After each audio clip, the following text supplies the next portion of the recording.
बार की बात है, एक शहर में सहदेव नाम का एक लड़का रहता था। सहदेव दिखने में बहुत ही सुंदर था। वो एक बड़ी कंपनी में काम करता था और ठीक ठाक कमा लेता था। सहदेव की ख्वाहिश थी कि उसकी शादी किसी अमीर लड़की से हो और वो करोड़पति बन जाए। एक दिन सहदेव की मुलाकात एक लड़की से होती है। उसका नाम पूर्वी होता है और वो बड़ी ही अमीर होती है। पूर्वी एक बहुत बड़े घर में अकेली रहती है और करोड़ों की मालकिन होती है। उसके माँ बाप सालों पहले ही मर चुके होते हैं और उसका कोई भाई बहन भी नहीं होता। सहदेव बस उसे लड़की के पीछे पड़ जाता है और उसे शादी के लिए पूछता है। पूर्वी शादी के लिए हाँ कर देती है, पर उसका एक शर्त होती है। मैं शादी के लिए राजी हूँ, बस तुमको मेरे साथ मेरे घर में रहना होगा। पर मेरे माँ बाप इसके लिए नहीं मानेंगे। ठीक है, फिर तुम कोई और लड़की देख लो। मैं तुम्हारे साथ तुम्हारे घर में रहने को तैयार हूँ। सहदेव सारी बात अपने माँ बाप को जाकर बताता है तो वो इस शादी के लिए नहीं मानते। पता नहीं कौन क्या लड़की है, तुम इन चक्करों में मत पड़ो और हमारे पास जितना है उनमें हम खुश हैं। सहदेव की माँ बड़ा गुस्सा होती है, पर सहदेव लालच में इतना पागल हो रहा होता है कि उसे कोई फर्क ही नहीं पड़ता। वो जिद करके ये शादी कर ही लेता है और अपने माँ बाप को छोड़कर पूर्वी के साथ उसके घर में रहने आ जाता है। सहदेव का उस घर में पहला दिन होता है। वो काफी अजीब पर काफी खुश भी महसूस कर रहा होता है। पहले तो वो अच्छे से पूरा घर और गाड़ियों और एक एक चीज देखता है। उसके बाद वो अपने कमरे में जाता है जहां पूर्वी दुल्हन के जोड़े में उसका इंतजार कर रही होती है। सहदेव उसके पास जाकर बैठता है और उसका घूंघट उठाते हैं। सहदेव जोर से चिल्लाते हैं।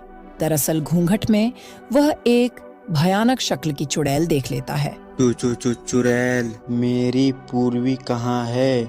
मैं ही तो हूँ पूर्वी, क्या तुमने मुझे पहचाना नहीं? देखो ध्यान से, देखो मेरे पास आओ, पास आकर देखो। नहीं, ऐसा नहीं हो सकता। मैं यह कहाँ फंस गया? मैं यहाँ से जा रहा हूँ। जा रहे हो? कहाँ जा रहे हो? अब तुम मेरी मर्जी के बिना यहाँ से एक कदम भी बाहर नहीं रख सकते। अब तुम मेरी नौकर हो। नहीं नहीं, ऐसा नहीं हो सकता। मुझे अपने माँ बाबूजी के पास जाना है। अब तो तू उनको भूल जा।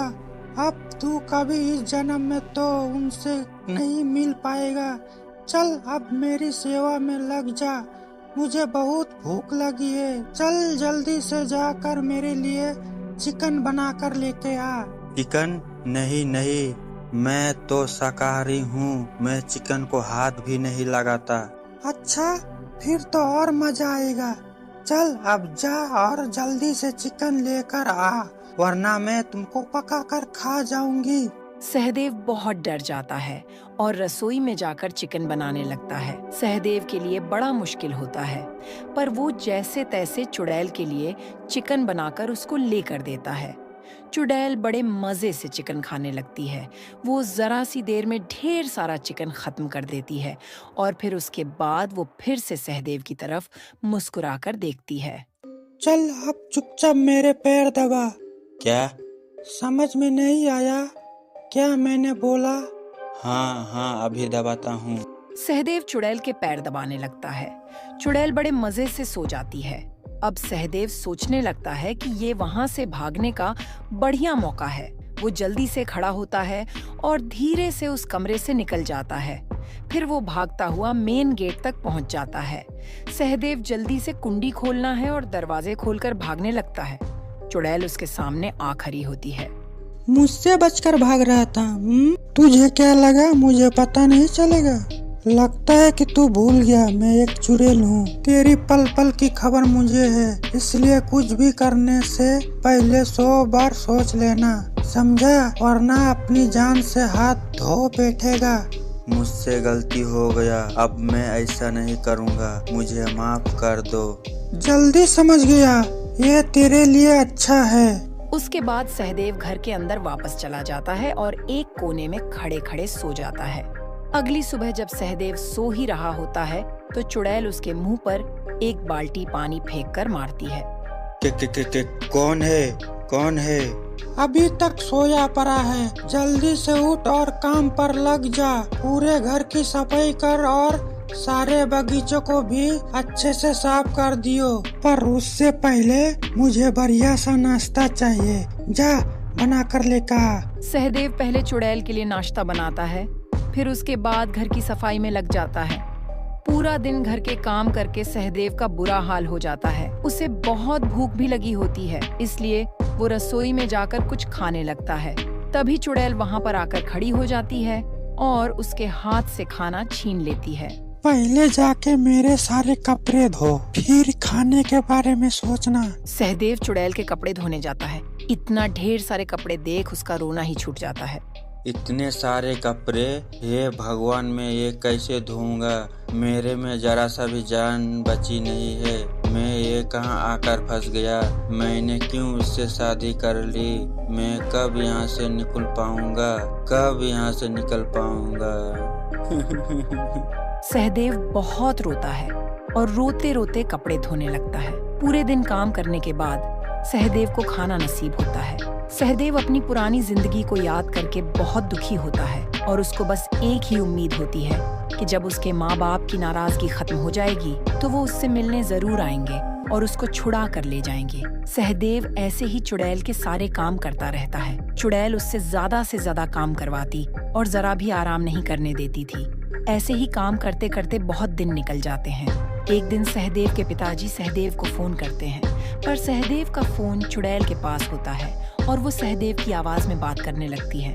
सहदेव के माँ बाप को सहदेव से मिले काफी दिन हो जाते हैं, तो वो एक दिन उससे उसके ससुराल पहुंच जाते हैं। वहां जाकर वो देखते हैं कि बाहर से ताला लगा हुआ है। सहदेव उस वक्त चुड़ैल के कमरे में उसके साथ ही होता है। वो बहुत ही बेचैन होने लगता है कि उनको कैसे बताए कि वो यहीं अंदर कैद है। ये जी, यहाँ तो ताला लगा है। आखिर यह सहदेव है कहाँ? जरा उसे फोन तो लगाओ। सहदेव के पिताजी उसे फोन लगाते हैं तो चुड़ैल सहदेव की आवाज में बात करने लगते हैं। अरे बेटा, हम तुम्हारे ससुराल तुमसे मिलने आए थे। यहाँ तो ताला लगा है, तू कहाँ है? अरे हम सब कहीं बाहर घूमने आए थे, हमें आने में कुछ दिन लग जाएंगे, आप वापस घर चले जाओ। सहदेव ये सब देखकर बड़ा बेबस महसूस कर रहा था। उसे समझ नहीं आ रहा था कि कैसे अपने माँ बाप को बताए कि वो वही है। फिर उसे एक तरकीब सूझती है। वो सफाई करते करते एक पेन डायरी और किताब नीचे बैठ के पास गिरा देता है और पैर से उसे अंदर घुसा देता है।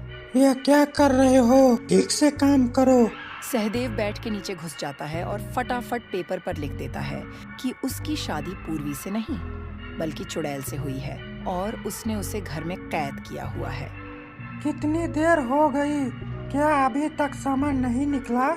हाँ, बस निकल गया। सहदेव जल्दी से उस पेपर को मुंह में रख लेता है और पेन डायरी अपनी जगह रख देता है। उसके बाद वो खिड़की साफ करने लगता है और जैसे ही चुड़ैल का ध्यान कहीं और होता है और मुंह से पेपर निकालकर उसे नीचे अपने माँ बाप के पास फेंक देता है। अरे यह क्या कूड़ा है? किसने फेंका है? इसमें शायद कुछ है। सहदेव की माँ उस कागज को उठाती है। उसे पढ़कर उसके होश उड़ जाते हैं। सहदेव के पिता जब उसे पढ़ते हैं तो वो भी घबरा जाते हैं। चलो जल्दी से चलकर किसी से मदद मांगते हैं। सहदेव के माँ बाप जल्दी से एक पंडित के पास जाते हैं और उनको सारी बात बताते हैं। मतलब तुम्हारे बेटे ने एक चुड़ैल से शादी कर ली है। वो चुड़ैल तुम्हारे बेटे की अब पत्नी है। उससे पीछा छुड़ाना आसान नहीं है। आप कुछ करके उसे बचा लो पंडित जी, हम आपका एहसान कभी नहीं भूलेंगे। तो एक काम करो, ये लो लड्डू और इससे कैसे भी कर के अपने बेटे तक पहुंचा दो। ये लड्डू तुम्हारे बेटे को उस चुड़ैल को रात 12 बजे खिलाना होगा। वो लड्डू लेकर वो लोग वहाँ से चले जाते हैं।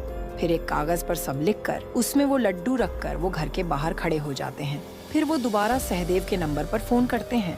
कैसे हो बेटा, तुम आ गए क्या वापस घूमकर? अरे इतनी जल्दी कैसे आ पाऊंगा? मैं बताया तो काफी दिन लगेंगे। सहदेव समझ जाता है कि उसके माँ बाप घर के बाहर हैं। सहदेव के पिताजी चुड़ैल को बातों में लगाए रखते हैं और मोहित जल्दी से खिड़की पर जाकर देखता है। मोहित की माँ जल्दी से कागज में लिपटा उसके पास फेंकती है, जो सहदेव पकड़ लेता है। वो कागज पर लिखा हुआ सब पढ़ लेता है और वैसा ही करता है। रात के 12 बजे वो लड्डू लेकर चुड़ैल के पास जाता है। आज मेरा जन्मदिन है, मैंने लड्डू बनाए हैं। अगर तुम ये लड्डू खाओगे तो मुझे बहुत खुशी होगी।